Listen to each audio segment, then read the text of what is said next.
Warhammer Vermintide 2 is an amazing game, but I can't help but think that at this point we're ready for a Vermintide 3 or whatever the next evolution of this game happens to be. And before you tell me to go play Darktide, trust me, I play Darktide regularly, but I actually prefer to play Vermintide 2 because it offers its own unique experience. A more challenging and fulfilling melee combat system, and its maps and story are peak experiences.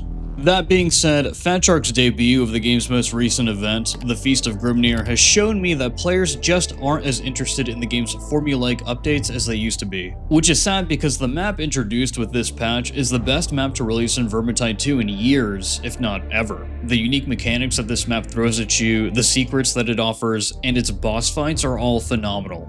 It's just simply not enough to bring people back. This could very well be because the map is exclusive to the event. It's only ever going to be in the game from the 26th of August to the 14th of September every year, and you'll never be able to solo it in a custom lobby, play Twitch mode on it, or just explore it at your own pace throughout the year.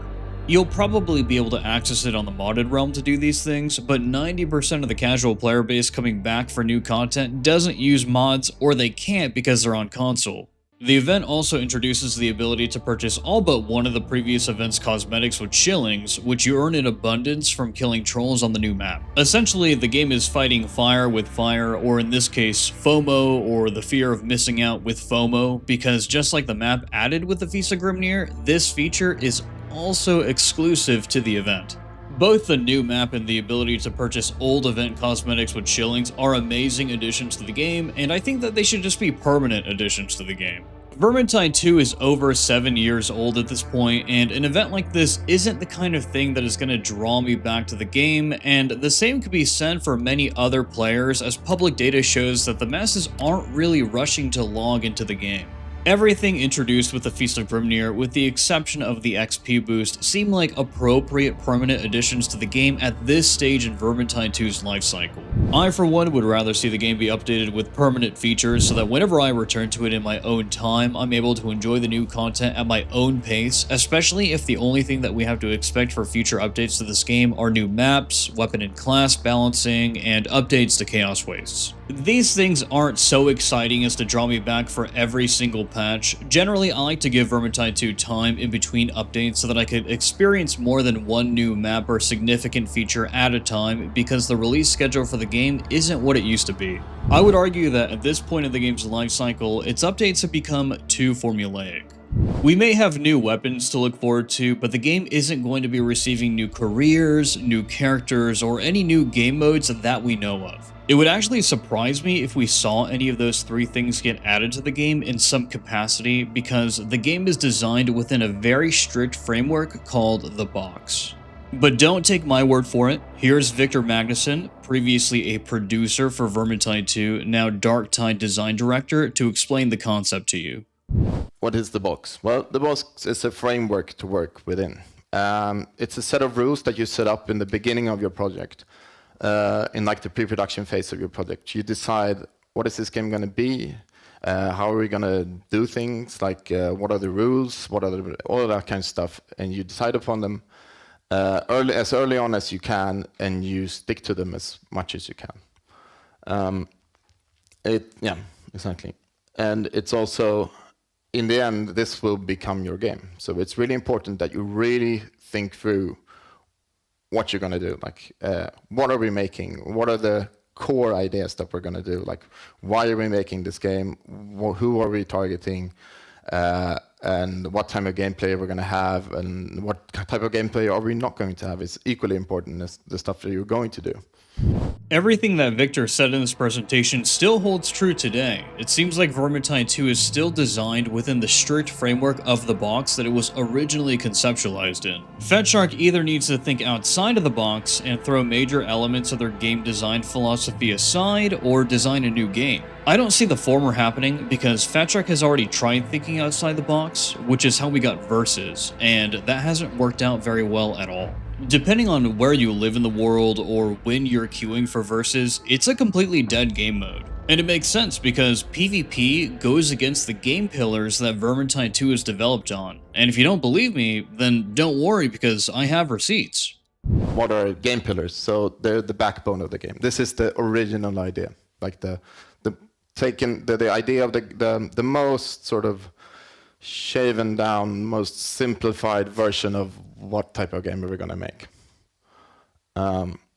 This is there to get everybody on track. As soon as anybody is like, I don't know what we're doing, what is this game about, blah, blah, blah, like, why are we doing this game? You should just be able to point to the pillars and say, this is what we're doing. And it's also something that you can, it's like a ball plank you can throw ideas against. So like you come up with this really cool idea, you look at the pillars, and it's like, oh, we're gonna have versus multiplayer in our game. No, our focus is co-op, so no, we're not gonna have multiplayer versus multiplayer in our game. That type of stuff. Hence, in the absence of new careers, new characters, and new game modes, the desire for Vermintide 3 or whatever the next iteration of this game is going to be is naturally going to develop in the hearts and minds of every player who's ever experienced this game. And personally, I'm not looking for a spiritual successor like Darktide. I want a game where the melee system is at the very core of combat, we have a static cast of characters to allow for true narrative storytelling, and map variety goes beyond having a color palette of just gray, brown, and green. In fact, the main thing that keeps me coming back to Vermintide 2 to this very day is its combat system. The game gives you just enough tools to be engaging in the form of your career's ability and consumables, but it primarily limits you to your weapons and mastery over the game's melee combat system to solve problems. This lack of options and these limitations aren't a bad thing. Sometimes less is more. In fact, from a design standpoint, even Victor Magnuson agrees with me. Have a listen. This is, I think, really important. It's really hard to be creative when you can do anything. It sounds like, oh, it's so good, like we can do whatever we want, and then you sit down and you're going to start writing something and you're going to come up with something, you can't think of anything. It happens to me all the time, like the blank page dilemma. So having limitations actually helps you to be creative. It sounds counterintuitive, but it's really, really true. Like if you have, like, okay, we can only have, let's say, 2 enemies. You're going to make those 2 enemies really, really good. If your idea is, oh, we can do how many we want, you just start designing stuff, and it's like, and then it doesn't really work. Limitations. You should embrace limitations instead of like thinking of them as bad things. It's like you can always twist them and turn them, and like that's where the really good stuff comes. It's not like, oh, I have so many ideas. Everybody has ideas. Like that's not an uncommon thing to have in the games business. Everybody has millions and millions and millions of ideas. It's coming to the good ideas and actually like using them and then not just wasting them that is really important. His example in the lecture outlined how if you only have 2 enemies, then your team is going to want to make those enemies the best that they could possibly be. In this case, that's how I see Vermintide 2's combat. The limitations imposed on the player by Fatshark allow the developer to create the experience that we all know and love. In fact, I'd argue that this is where something like the Chaos Wastes probably came from.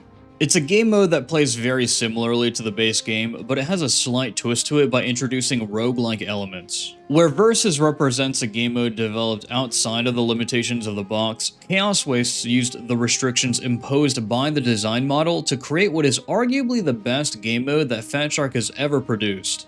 Every expedition of Chaos Wastes is different. Dare I say, and I've been loving and using this word a ton, dare I say, it's dynamic. No single playthrough is ever the exact same. But speaking of elements that are the same, let's talk about the Ubersreich 5. I love these characters. They're what gives Vermintide 2 so much character, for lack of a better term. But we've been watching these characters live their highest highs and their lowest lows for over 7 years now. I think that it's time to expand the cast. A new game would introduce more characters that allow us to dive deeper into the forces of order during Warhammer's end times. There are so many different characters that could be explored and added in a new chapter, and so many interactions that I want to see in a Fatshark game. For example, how would Sienna or Saltspire interact with an Ice Witch from Kislev? Or how would Barden, Carillion, and Kruber react to adventuring with a Lizard Man? Now that I've fallen in love with these characters, I want to see how they interact with more characters. And of course, with new characters with different backgrounds comes new locations. Lustria, Kislev, and maybe even Cathay are places that I want to explore in a first-person co-op game. Plus, I know that Fat Shark would expertly craft maps based in any of these locations because they're the masters of atmosphere, attention to detail, and environmental storytelling. Vermintide 2 and Darktide have proved this to us time and time again. And honestly, what's fantastic about everything I'm talking about is that it can all be designed within the framework of the box that Vermintide 2 was developed in. So this can all be added to Vermintide 2 as well if Fat Shark really wanted to. But I would say that if the game were to be expanded from its current cast of 5 to 10 characters and include all sorts of different regions or biomes to explore under the pretense of another chapter in the end times, releasing a whole new game is definitely warranted. Anyways guys, if you love Warhammer, then please consider subscribing. I love discussing these topics with you, and I hope that you enjoy them as well. As always, I appreciate your viewership. This has been Jefficus, and I'll see you. Now we've been working on Vermintide for like 2 years, and we're soon going to release Vermintide 2. And Vermintide is by far the biggest success that we've had. And a lot of the reason why it became so much better and so much more successful is because we really focused on what we were going to do and didn't overscope and didn't think like, oh, let's do everything and do this and this and this and change things around all the time, instead of really focusing on, okay, what are we doing? We are doing a cooperative game, and we're going to do it. We're going to take a lot of inspiration on Left 4 Dead, because we think that Left 4 Dead is one of the absolute best cooperative games that's ever done. And we're going to add Warhammer to it, and we're going to add melee combat, because we are really good at doing melee combat, which we had done in War of the Roses and War of the Vikings. So we're going to take a couple of our strengths, and we're going to add it to this concept which we really like. And we're not going to do anything more. We're not going to add multiplayer versus. We're not going to do all these crazy things that you think you like when you want to come up with a game idea. We're just going to do it, and we're going to do it really good. And the sort of result speaks for itself.